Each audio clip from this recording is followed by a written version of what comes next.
Assalamualaikum, apa kabar semuanya? Kembali lagi bersama kita di channel Cerita Malam. Sebelumnya jangan lupa subscribe, like, dan share untuk membantu kita berkembang lebih jauh. Oke guys, langsung ke cerita. Nah, cerita kali ini adalah Pocong Bonceng. Angin malam berdesir menerpa wajah Pak Burhan dan Bu Tini saat bas yang mereka tumpangi melaju kencang. Bas itu membelah kegelapan malam, hanya ditemani cahaya bulan purnama yang redup.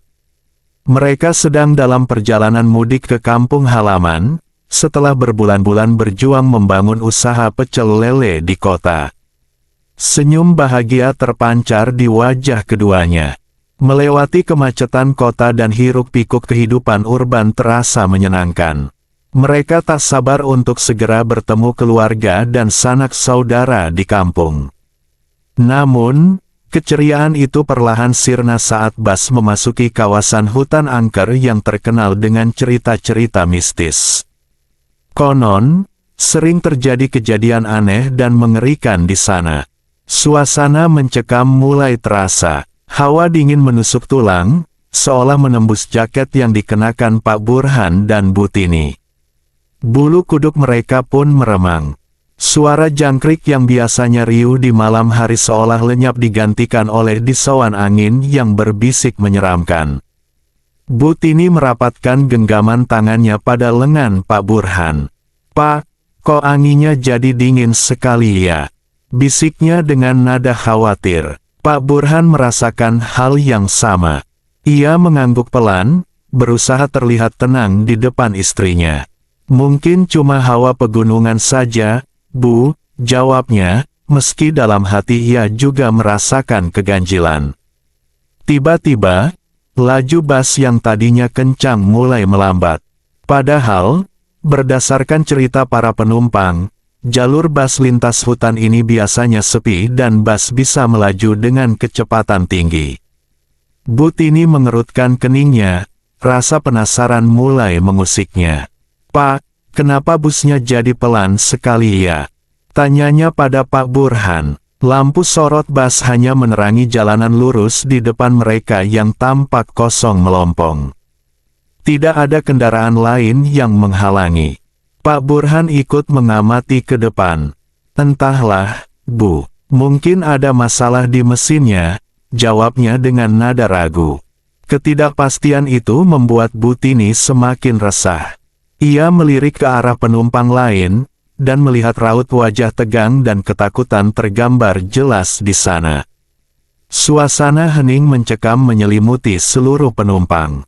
Tidak tahan dengan rasa penasaran yang semakin menjadi, Bu Tini memberanikan diri untuk bertanya kepada sopir bas. Suaranya sedikit gemetar saat ia mengucap, "Pak sopir, kenapa busnya jalan pelan sekali?" Sopir bas, seorang pria tua dengan wajah keriput dan mata sayu, menoleh ke arah Bu Tini.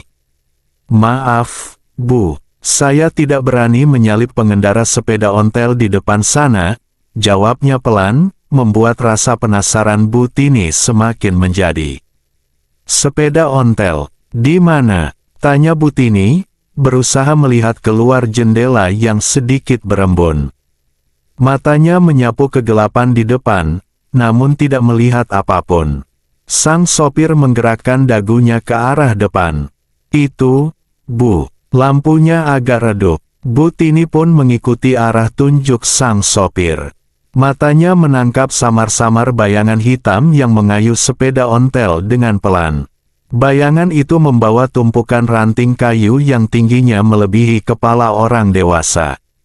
Saat pandangan Bu Tini fokus pada tumpukan ranting kayu itu, darahnya serasa berhenti mengalir. Di atas tumpukan ranting kayu tersebut, dia melihat dengan jelas sesosok hantu pocong berpakaian lusuh. Pocong itu duduk diam, menundukkan kepalanya, tidak bergerak sama sekali. Bu Tini terpekik histeris. Teriakannya memecah keheningan yang mencekam di dalam bas. Para penumpang sontak menoleh ke arahnya, mata mereka melotot ketakutan saat melihat apa yang dilihat Bu Tini. Setelah hampir 2 jam yang menegangkan, Bas akhirnya berhasil menyalip sepeda ontel tersebut.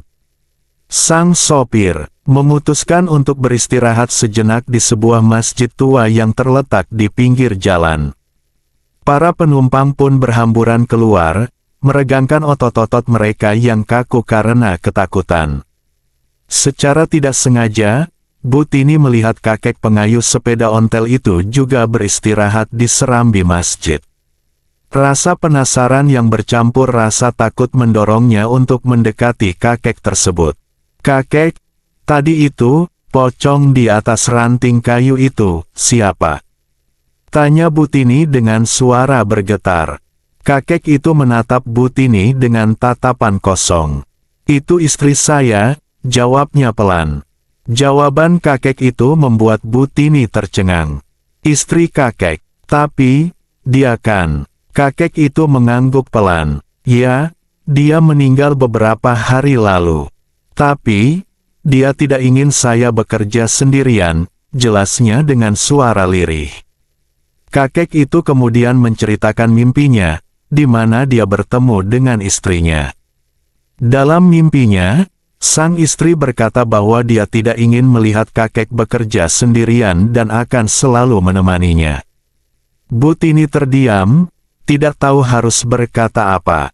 Perasaan kasihan dan simpati bercampur aduk di dalam hatinya. Dia tidak bisa membayangkan bagaimana rasanya kehilangan orang yang dicintai dan harus hidup sendirian. Suasana di masjid tiba-tiba menjadi sunyi senyap. Hanya suara jangkrik yang terdengar dari luar. Tiba-tiba, Bu Tini mendengar suara bisikan di telinganya. Suara itu terdengar sangat pelan, namun dia bisa mendengarnya dengan jelas. "Pergilah, tinggalkan tempat ini," bisik suara itu. Bu Tini menoleh ke sekelilingnya, namun tidak ada seorang pun di sekitarnya.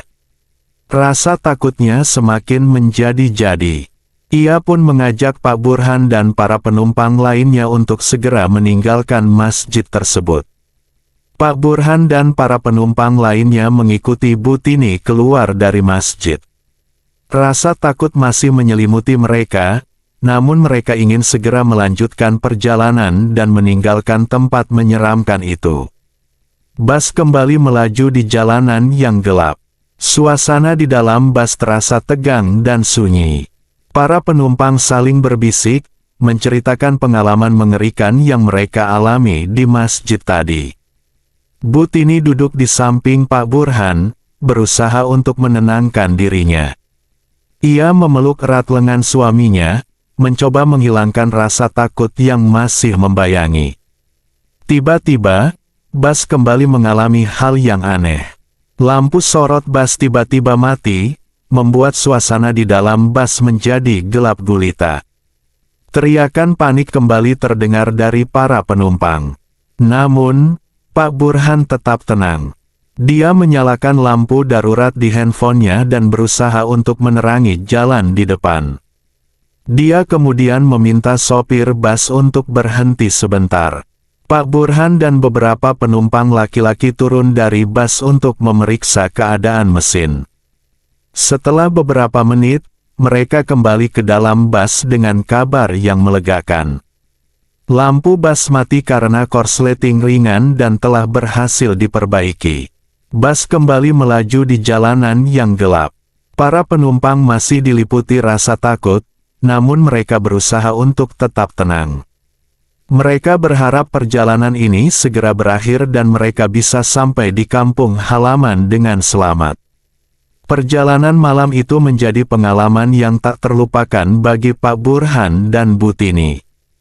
Kejadian-kejadian aneh dan mengerikan yang mereka alami di hutan angker dan masjid tua akan selalu tertanam dalam ingatan mereka. Meskipun begitu, mereka bersyukur karena akhirnya bisa sampai di kampung halaman dengan selamat. Mereka disambut dengan hangat oleh keluarga dan sanak saudara. Tamat. Oke guys, sekian cerita dari kami. Kita kembali esok hari di jam yang sama ya. See you.